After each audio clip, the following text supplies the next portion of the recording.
Hi, good afternoon, everybody. Good morning, good evening to all of you. Right now, I'm gonna cook the fried chicken, but I'm cooking the fried chicken frozen. So I'm gonna cook in a EOC Saladmaster cookware. So electric core skillet. So this is the EOC. So I heat up already this frying pan or cookware for the fried chicken. So now I'm gonna put the frozen fried chicken. It's together. So I don't wanna, it's hard. So it's very hard now. So I'm just gonna put it here like that. So you can see, guys, there's no seasoning, no salt. It's really frozen right now. So I'm gonna cook this for 45 minutes. For frozen, 45 minutes. If it's not frozen, it's only 35 minutes to 40 minutes. So when you do the fried chicken, just the lid, don't make it flat. It's something nakaangat in our language. So it's like that, not sealed. So the temperature, it should be 450 degrees. And I'm gonna set a timer for 45 minutes.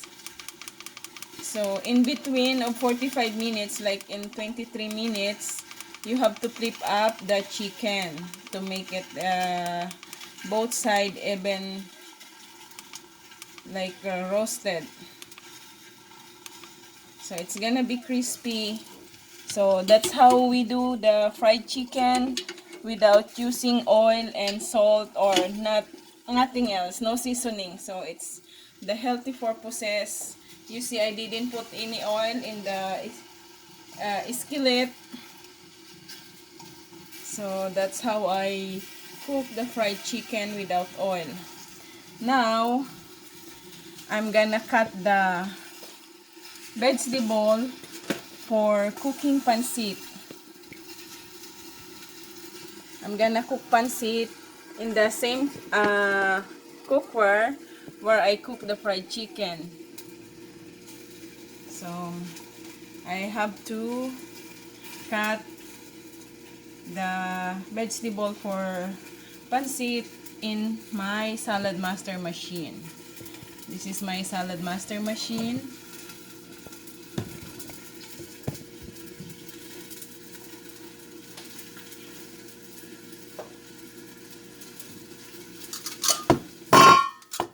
So in my Saladmaster machine, we have 5 cones.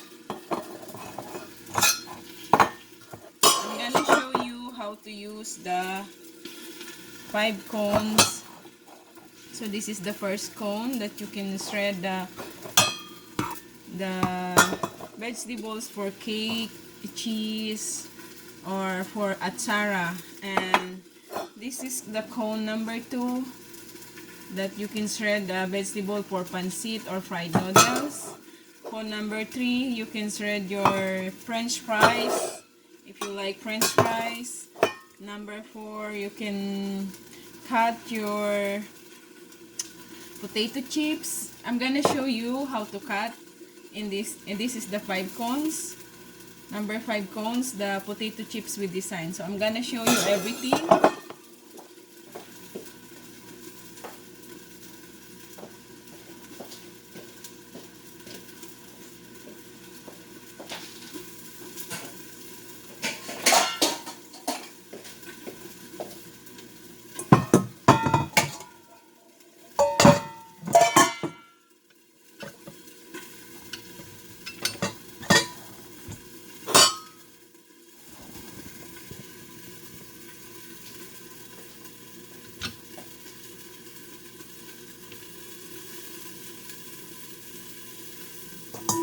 Now I'm gonna use the first cone, number 1 cone.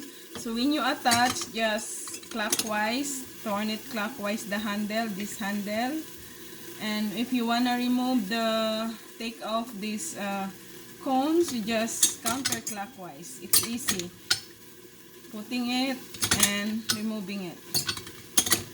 So, I don't have carrots, so I'm gonna use squash. I like squash because I'm gonna cook squash. So, this is the squash. I'm gonna show you the, for example, this is a cheese. So, this is how it's gonna cut. So, you can have your vegetables in your cake. You see, it's thin. And then now I'm gonna show you the cones for pancit. It's number 2 cones.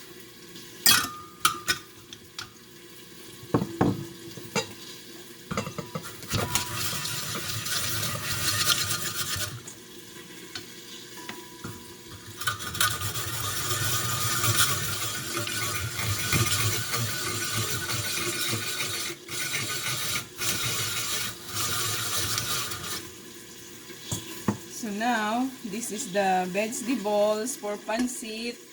It's bigger than the cone number 1. So if you are scared that you might cut your fingers, you can put it here and press this one and just turn this handle. So you have to press hard so it's gonna go down.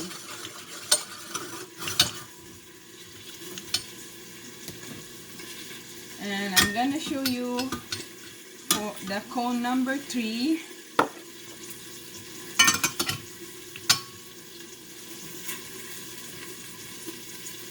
So this is for French fries.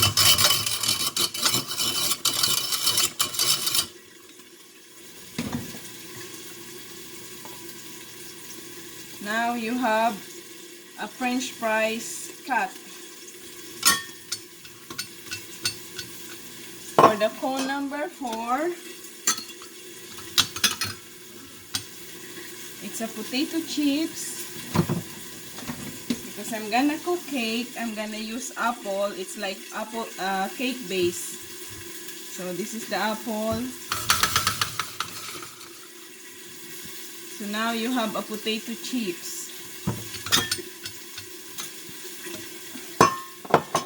For the potato chips with design, I'm gonna use the cone number 5. This is the cone number 5.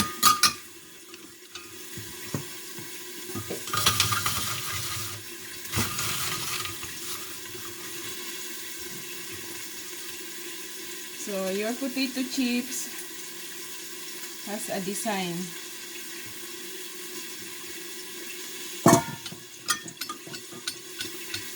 Now I'm gonna continue to cut the vegetable for pancit.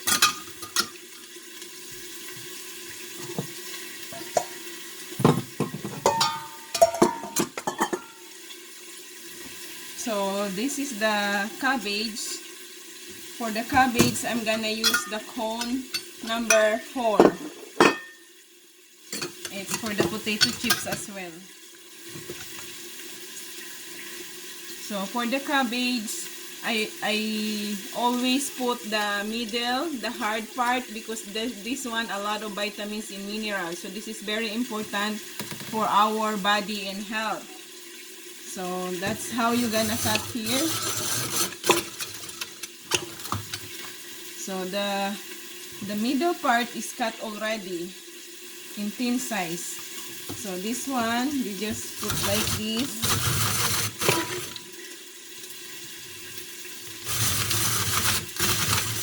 And if you want a coleslaw, you can cut also coleslaw here. Even this one, it's like a coleslaw. Or you can use the number 3 cone.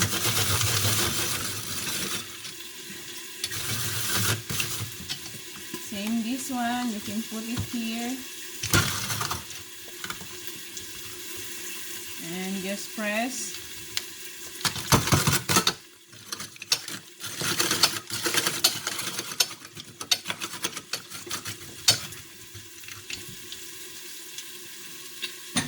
And for the celery, because we're gonna we're gonna use celery for the pancit. So same thing, number 4 cones. So it's not hard for you to take off the hard part of the celery. The machine taking it out for you. See? This is the hard part of the celery. It doesn't digest well in your intestine. So this machine is really good to use for taking off the hard part of celery.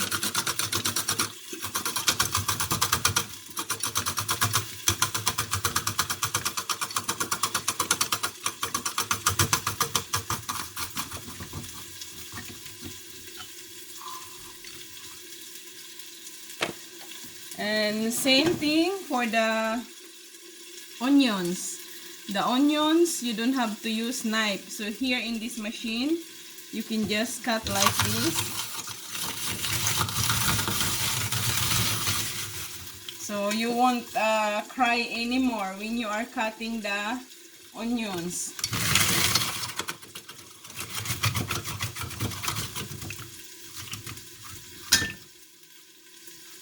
So now I have vegetables for pancit or fried noodles. How many minutes, guys, I cut the vegetable for pancit? It looks like only 2 minutes to 5 minutes.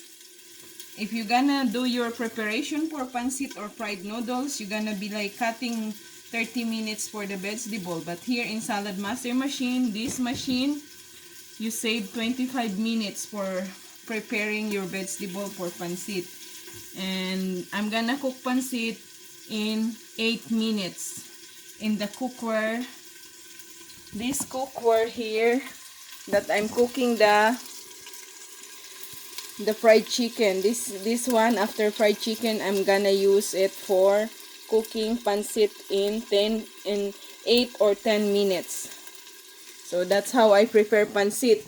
I cook only 8 minutes pancit plus 3 to 5 minutes preparation for vegetables.